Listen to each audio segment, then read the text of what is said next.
Saudações, senhores! Este que vos fala é o professor Marcel Almeida e hoje eu venho trazer um contexto bem atual, né? Que trouxe um certo temor à população brasileira, ou eu poderia colocar um certo tremor à população brasileira, né? Fazendo alusão ao terremoto registrado em Barueri, São Paulo, no final do mês passado, né? E o que é que a gente tem, senhores? Toda vez que ocorre esse tipo de fenômeno, os alunos perguntam: professor, mas e no Brasil ocorre terremotos? Vamos entender aí, senhores, vamos entender. Os sismógrafos registraram no nosso Brasil mais de 108 ocorrências de terremotos dentro do nosso espaço brasileiro. É um número muito alto, muito significativo, mas a grande maioria teve dentro do padrão da escala Richter, né, que vai de 0 a 10, quanto mais próximo de 10, maior a magnitude, então maior a energia expelida, então a gente sente mais essa ação. Ela teve abaixo de 3 pontos e significa que foi quase imperceptível para nós humanos. Mas, por exemplo, no início deste ano, na região norte, a gente teve o registro de um terremoto de 6,6, um dos maiores da história do Brasil. Que esse sim, esse sentiu-se a força do terremoto, sentiu-se o tremor de terra. Mas vamos entender primeiro como é que ocorrem os terremotos para depois a gente falar do caso Brasil, tá? Primeiro, o que é que a gente tem? Três movimentos de placas tectônicas, né? A gente sabe que o movimento de placa tectônica ocasiona os terremotos, mas não só eles, lógico, os abalos sísmicos eles podem ser provocados por acomodações de terra, uso de explosivos, vulcanismo, tudo isso causa um abalo sísmico, né? Abala a estrutura, né? Uma acomodação de camadas, abala a estrutura, é captado pelo sismógrafo, mas não necessariamente são considerados terremotos. Terremotos têm a ver com o movimento de placas tectônicas, que existem os movimentos convergentes, os movimentos divergentes e os movimentos transformantes, conservativos ou tangenciais. Vamos entender cada um aí. O movimento convergente quer dizer o movimento de aproximação das placas tectônicas nesse aproximar ao sismo. O sismo em grego significa choque. Então esse choque de placas tectônicas acabam ocorrendo o tremor de terra. O conservativo ou tangencial ou transformante, esse movimento aqui de atrito, ele também ocasiona tremor de terra. E o movimento divergente de afastamento de placas, dificilmente se ocorre um terremoto, mas há sim também a possibilidade. O que é que a gente tem mais a entender sobre o terremoto? Vamos acompanhar aí o slide. Nós temos aqui, deixa eu passar. Ele, pronto, aqui, tá difícil, né? A gente tem aí, pessoal, o movimento da onde ocorre, então o foco ou o hipocentro, lá embaixo da nossa superfície, é o local de choque dessas placas tectônicas, lá é o foco, lá é onde ocorre esse tremor de terra, e o sentir dele, que é o epicentro, é o ponto perpendicular, saindo desse foco até a nossa superfície, onde chega lá em cima. Esse é o epicentro, então muitas vezes a gente tem o hipocentro lá, o epicentro do terremoto, é onde saiu essa primeira força, e chegou até a nossa superfície. Peraí, vamos entender aí. Essa força, eu falei a vocês que ele é aferido pela escala Richter.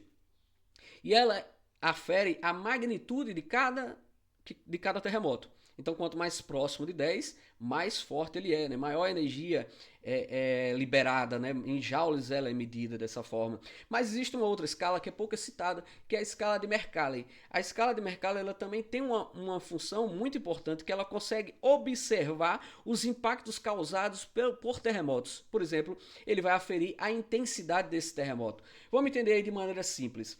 Eu tenho um terremoto de 7 pontos na escala Richter no Japão. Beleza.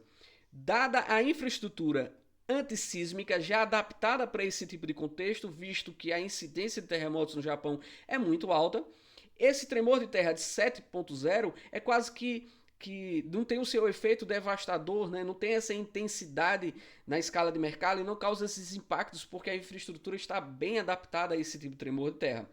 Mas, por exemplo, se eu pego um tremor de terra ocorrido no Haiti de 5,8, dada a infraestrutura de um país subdesenvolvido, não adaptada a tremores de terra, a escala de Mercalli vai aferir que esse impacto de destruição das estruturas, de perdas de vidas, ele é muito mais acentuado. Então, por exemplo, 7,0 no Japão, grande na escala Richter e pequeno na escala de Mercalli. 5,8 no Haiti, pequeno na escala Richter e grande na escala de Mercalli. Aí, aqui a gente está analisando, na escala de Mercalli, a intensidade, né, os impactos gerados por esse tremor de terra.